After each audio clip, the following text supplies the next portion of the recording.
Jika kita hidup bagi Tuhan. Dan jika kita mati bagi Tuhan. Jadi baik hidup maupun mati, kita tetap milik Tuhan. Dalam nama Bapa dan Putra dan Roh Kudus. Amin. Tuhan bersamamu. Dan bersama roh. Ada kebahagiaan di surga karena satu orang pendosa yang bertobat daripada 99 orang yang merasa benar. Itulah sabda Tuhan yang kita dengarkan di dalam Injil nanti. Maka mari di awal misa ini kita hening sejenak, kita mohon ampun pada Tuhan atas dosa-dosa kita.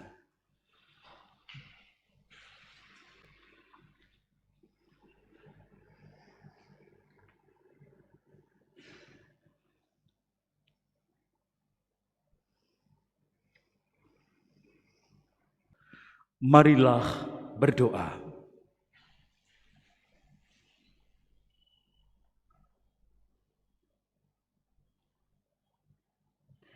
Allah, Bapa sumber hidup baru, Engkau memperbarui dunia dengan sabda dan karya Putra-Mu.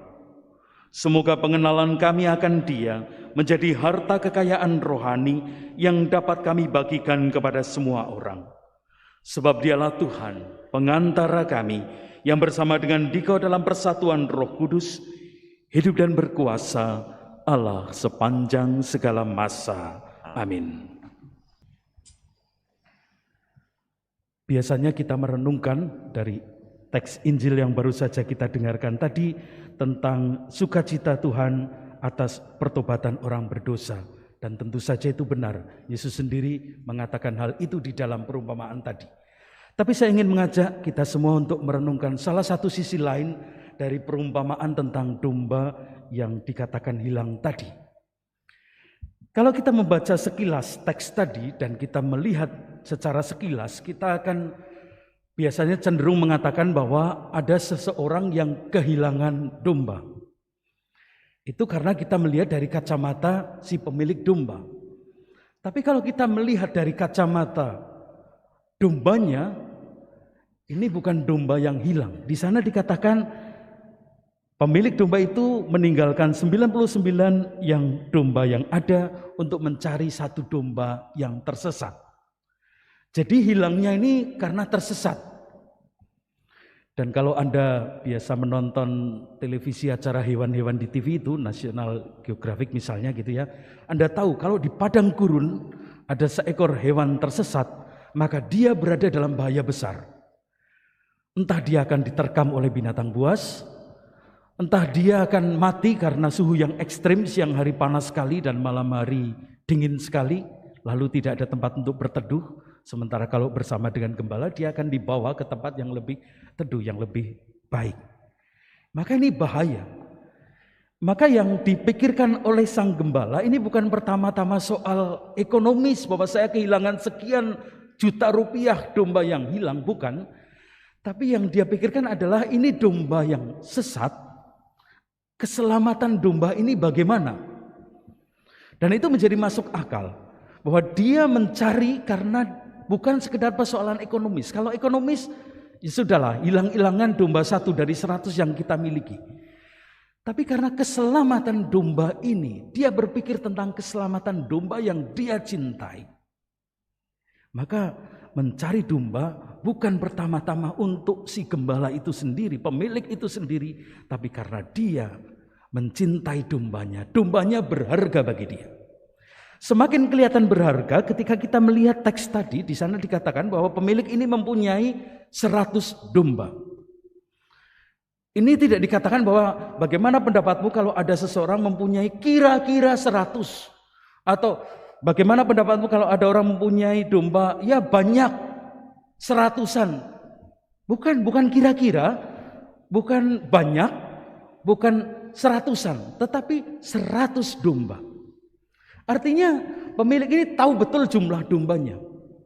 Dan ketika pemilik ini tahu jumlah dombanya, maka ketika ada yang kurang, dia segera tahu. Tapi mengapa dia tahu jumlah dombanya? Karena dombanya berarti bagi dia. Setiap masing-masing domba berarti bagi dia sehingga dihitung sama dia, diperhitungkan. Itulah kasih Allah pada kita. Bukan demi kepentingan Allah kalau dia mencari kita.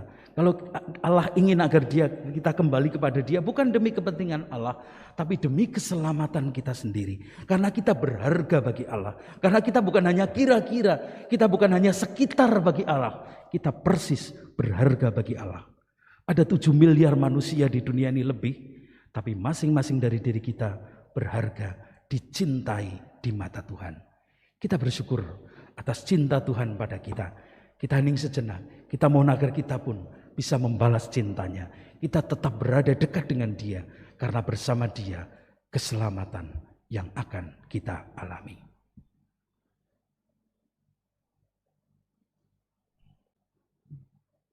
Para malaikat Allah akan bergembira atas satu orang berdosa yang bertobat. Marilah berdoa. Allah Bapa yang kekal, kami telah Kau anugerahi sakramen keselamatan yang mengalahkan maut. Gerakkanlah hati kami untuk semakin memperhatikan orang-orang yang terpinggirkan, sampai akhirnya kami semua Kau persatukan bersama para kudus-Mu di surga dengan pengantaran Kristus Tuhan kami. Amin. Tuhan bersamamu. Kiranya Allah yang Maha Kuasa memberkati kita sekalian dan orang-orang yang kita doakan serta kita jumpai hari ini, Bapa dan Putra dan Roh Kudus. Amin. Ekaristi sudah selesai. Syukur pada Allah. Pergilah, kita diutus. Amin.